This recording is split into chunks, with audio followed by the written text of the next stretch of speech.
Bienvenidos a esta nueva exploración detallada. El reloj avanza, nos encontramos exactamente en marzo de 2026 y las elecciones presidenciales de Perú están... Respirándonos en la nuca prácticamente. Exacto. Hay ruido por todas partes, promesas cruzadas en cada esquina y los ánimos, como era de esperarse, están al tope. Totalmente. Pero para quienes buscan atravesar esa, digamos, cortina de humo mediático y llegar a la médula de lo que realmente está en juego, hoy tenemos oro puro. Así es, un material sumamente revelador. Es un informe exhaustivo que acaba de salir del horno, publicado este 9 de marzo, por el Departamento de Estudios de Renta 4 Latam. Este documento hace el trabajo sucio. Pasa por el escáner financiero las propuestas económicas reales de los 6 candidatos que lideran la contienda. Y antes de entrar en materia, creo que es vital hacer un recordatorio rápido para nuestra audiencia. Hoy nos ponemos el sombrero de analistas fríos y calculadores, no de votantes. Claro, importantísimo aclarar eso. En el menú de este reporte tenemos planes que van desde la centroizquierda hasta la derecha más conservadora, pasando por todo tipo de matices. En este espacio no hay favoritos. No hay colores políticos ni se respalda ninguna ideología. Nuestra única lealtad en esta inversión profunda es hacia los datos.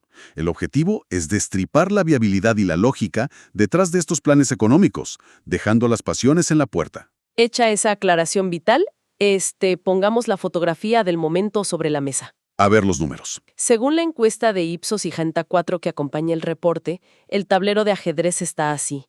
Rafael López Aliaga lidera con un 12.7% de intención de voto. Pisándole los talones está Keiko Fujimori con un 8%, seguida muy de cerca por Alonso López Chau con 5.6%. Bastante apretado es López. Sí, y luego viene Wolfgang Grosso con 4.8%, César Acuña con 3.4% y George Forsyth con un 2.4%. Son 6 perfiles diametralmente distintos. Totalmente. Con diagnósticos del país que a veces coinciden de manera espeluznante y curas que francamente parecen de planetas diferentes. Ok, vamos a desempacar esto. Empecemos por la madre de todas las batallas, la visión macroeconómica y cómo pretenden encender el motor del crecimiento. Ahí es donde vemos la primera gran fractura en las estrategias, sin duda. El debate histórico en América Latina siempre ha sido si el Estado debe ser un promotor agresivo que empuja el crecimiento a la fuerza. O un guardián silencioso. Exacto, un guardián que asegura la estabilidad para que el sector privado haga su magia. Y el reporte nos muestra ambas caras de la moneda llevadas al extremo. La propuesta de Renovación Popular, con López Aliaga, es un ejemplo de manual de ese primer enfoque. Plantean una meta que hace levantar las cejas a cualquier economista. ¿Una meta bastante ambiciosa? Empujar el PBI a un ritmo de crecimiento del 7% anual a partir del 2031. Prometer un 7% de crecimiento hoy en día, con el estancamiento global que venimos arrastrando, suena a un milagro económico al estilo de los tigres asiáticos. Es un número que no se ve todos los días. Y su receta para lograrlo se apoya en una industrialización tecnológica masiva, forzar la formalización de las pymes y desatar un shock de inversión en infraestructura a nivel nacional, para crear 2 millones de empleos según detalla el documento. Es pisar el acelerador hasta romper el tablero. Lo fascinante aquí es el contraste brutal con el otro bando. Y hablo de un bando inesperado. A ver, cuéntanos. Si miramos a Fuerza Popular, con Fujimori en la derecha, y ahora Nación, con López Chau en la centroizquierda, uno esperaría propuestas que choquen de frente. Sin embargo, en el aspecto macroeconómico, ambos beben de la misma fuente del conservadurismo fiscal. Es la ironía de la política peruana. Así es. Los extremos ideológicos a veces se tocan en el directorio del Banco Central. Ambos defienden la autonomía del BCRP a capa y espada, como si fuera el santo grial de la economía peruana. Es que lo es para ellos. Fuerza Popular apuesta todo a la predictibilidad.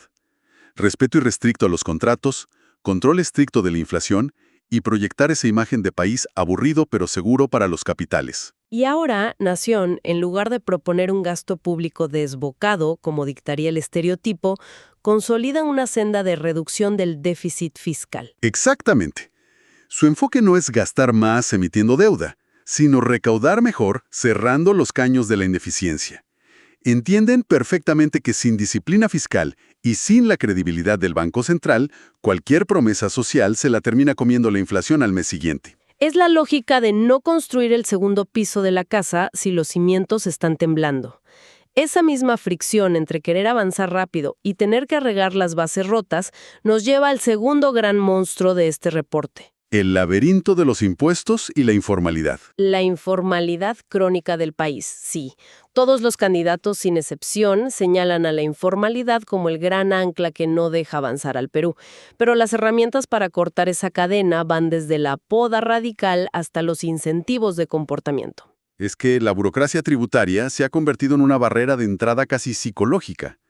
Actualmente, un pequeño empresario tiene que navegar por 3 regímenes distintos dependiendo de cuánto gane o cuántos empleados tenga. Es un dolor de cabeza constante. Es un incentivo perverso para quedarse pequeño, el famoso problema del enano fiscal.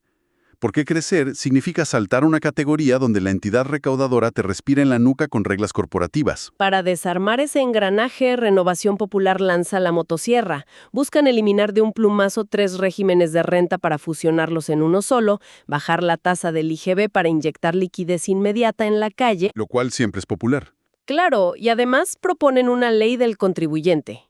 Esto último es clave, porque apunta directamente a esa barrera psicológica que mencionas, buscando limitar lo que consideran arbitrariedades de la entidad recaudadora. Es un enfoque de simplificación dura. Por la misma línea de simplificación extrema va Somos Perú con Foresight, proponiendo el régimen único MIPE o RUM.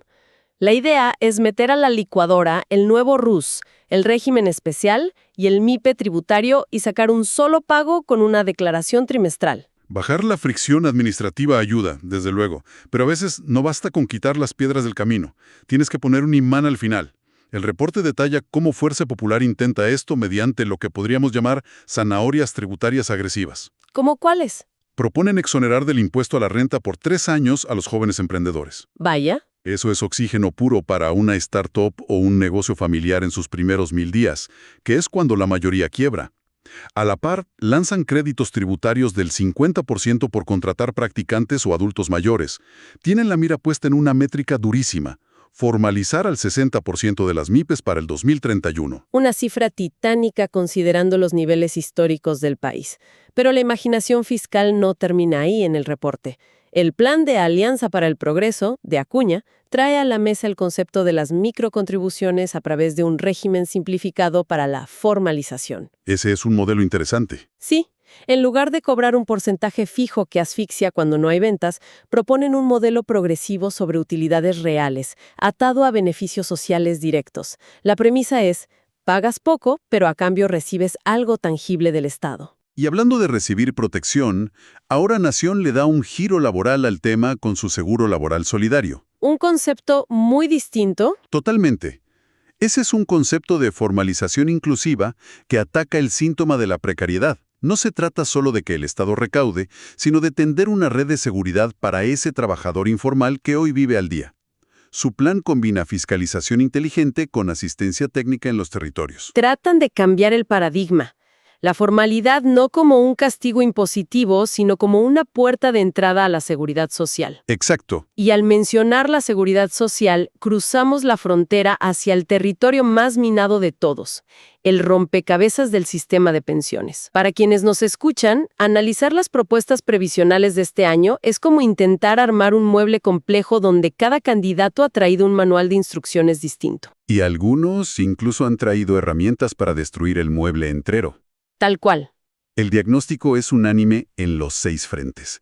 El sistema actual está fracturado, la cobertura es bajísima y la longevidad de la población es una bomba de tiempo matemática.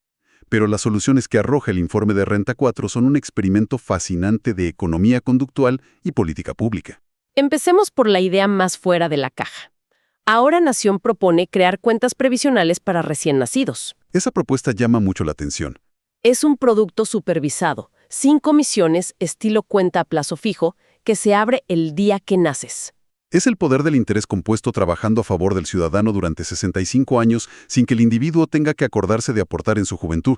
Es una jugada de largo aliento impresionante a nivel financiero. Somos Perú tiene un enfoque parecido en cuanto a iniciar temprano, pero con su pensión semilla.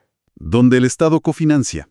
Sí, es el propio Estado el que cofinancia los aportes para asegurar un fondo mínimo. Ambas propuestas intentan solucionar el problema de la falta de ahorro temprano, asumiendo que el trabajador promedio pasará grandes temporadas en la informalidad y dejará de aportar.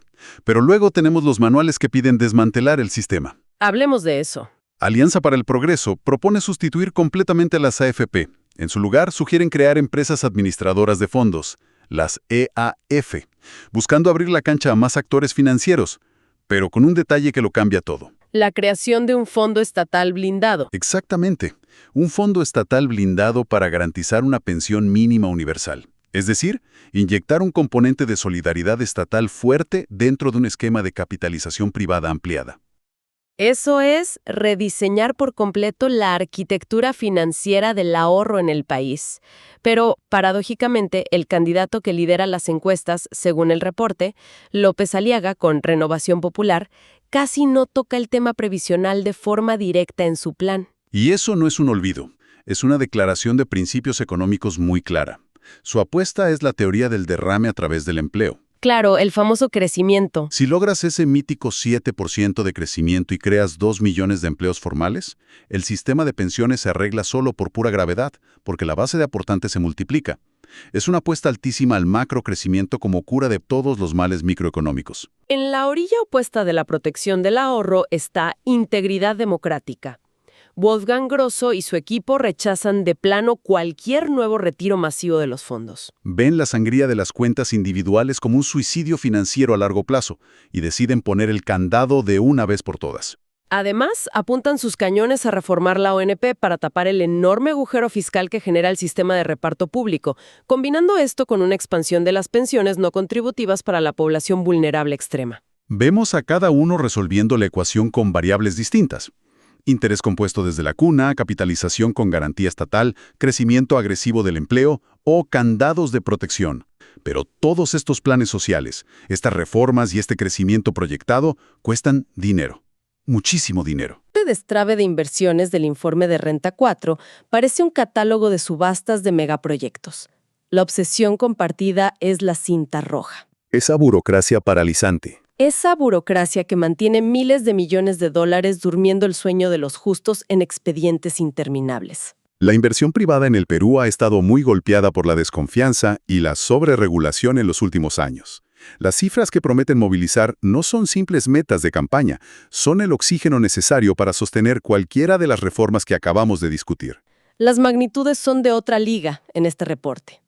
Integridad Democrática pone sobre la mesa un plan para destrabar más de 50,000 millones de dólares. La táctica, un electroshock administrativo. Establecer por ley un plazo máximo. Un plazo máximo de 120 días para autorizaciones a través de una ventanilla única, enfocándose en puertos, energía y hospitales. Es la promesa de, si el Estado no te responde en 4 meses, estás autorizado. Pero si 50,000 millones suenan a un reto colosal, Alianza para el Progreso sube la apuesta a 80,000 millones de dólares. Una cifra astronómica que requeriría un alineamiento planetario de la economía global y local para materializarse. Su estrategia para cazar esos 80,000 millones implica salir a vender el país con roadshows internacionales permanentes, expandir agresivamente los convenios de doble tributación y, quizá lo más complejo, rediseñar desde cero el sistema Invierte.p. Un sistema que es conocido por sus cuellos de botella. Quieren simplificar los expedientes técnicos y hacer que los plazos del Estado sean vinculantes bajo responsabilidad funcional. Esa es la visión basada netamente en destrabar la tubería administrativa. Pero el informe también revela una visión que busca cambiar el tipo de líquido que fluye por esa tubería. Es el debate clásico entre ser un país que exporta piedras y un país que exporta tecnología. Somos Perú entra ahí. Exacto. Somos Perú lanza su concepto de industrialización inteligente. La meta es romper la dependencia histórica de la exportación de materias primas crudas. Apuntan a procesar el cobre peruano dentro del territorio nacional, creando refinerías y encadenamientos productivos, y duplicar el valor agregado en el sector pesquero. Es pasar de exportar harina de pescado y concentrado de cobre a exportar productos de alta complejidad. Un salto cualitativo enorme que requiere, irónicamente, muchísima inversión previa en capital humano e infraestructura energética. Mientras tanto, Fuerza Popular juega una carta de inyección constante y sonante. Buscan asegurar entre 5.000 y 7.000 millones de dólares de inversión privada adicional cada año. Su manual prioriza la digitalización brutal del Estado para bajar el costo regulatorio. Quieren exprimir al máximo herramientas que ya existen pero que andan a media máquina, como las asociaciones público-privadas y el mecanismo de obras por impuestos. Si conectamos esto con el panorama general, la gran interrogante que se dibuja es la viabilidad operativa real.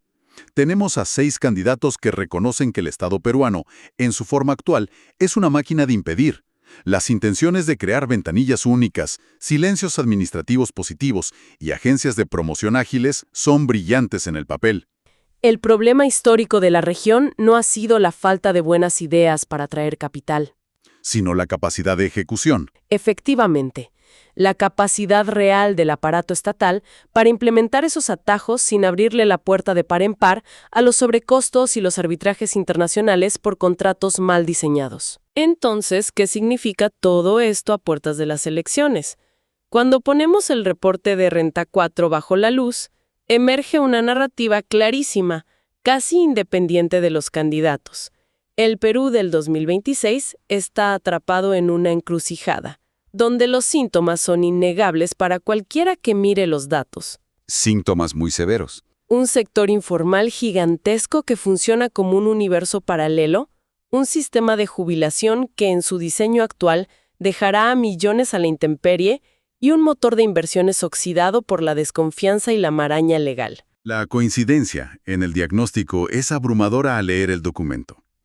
La verdadera disputa electoral, disfrazada de ideología, es en realidad un debate sobre la metodología de ejecución. Se confía en el mercado libre y el crecimiento desbocado para arrastrar a la formalidad. Se utiliza el diseño de productos financieros desde la cuna. Se elimina la entidad tributaria tal como la conocemos para empezar de cero. Hemos repasado un espectro alucinante de propuestas hoy a partir de este documento. Desde cuentas de pensiones sin comisiones para recién nacidos y proyecciones de crecimiento asiático del 7%, hasta la industrialización local del cobre y la aniquilación de regímenes tributarios enteros para dar paso a contribuciones por utilidades. Es una vitrina de política pública donde las decisiones que se tomen afectarán desde el precio del pan hasta el valor de los fondos de ahorro de cada persona que nos está escuchando. Esto plantea una pregunta importante para quienes nos acompañan hoy. Una reflexión final que va más allá de los números y se asienta en la realidad del poder. Si observamos que todos los candidatos, sin excepción, proponen desmantelar controles, simplificar trámites de manera extrema y aplicar silencios administrativos para que fluyan miles de millones de dólares en inversiones rápidas. ¿Cuál es la trampa? Exacto. ¿Cuál es el costo oculto de cortar tanta cinta roja a esa velocidad? El dilema central que se avecina es cómo el próximo gobierno logrará equilibrar esa hipervelocidad desesperada por reactivar la economía con la indispensable necesidad de mantener una fiscalización rigurosa y transparente en el futuro. Acelerar a fondo en una carretera con curvas siempre conlleva el riesgo de perder el control del vehículo. Es un desafío de diseño institucional sobre el que definitivamente vale la pena meditar. Una metáfora perfecta para cerrar esta inmersión profunda. La urgencia por crecer no puede ser el caballo de Troya de la falta de transparencia. Esperamos que este recorrido analítico por los datos duros de Renta 4 haya servido como un atajo efectivo para ordenar el ruido electoral. Nuestro objetivo siempre es que puedan estar profundamente informados, entendiendo los mecanismos reales detrás de las promesas, sin terminar con dolor de cabeza por la sobrecarga de información. Mantengan esa visión crítica, sigan cuestionando la viabilidad de los manuales de instrucciones que nos presentan y recuerden que en economía cada atajo tiene su precio. Hasta el próximo análisis a fondo.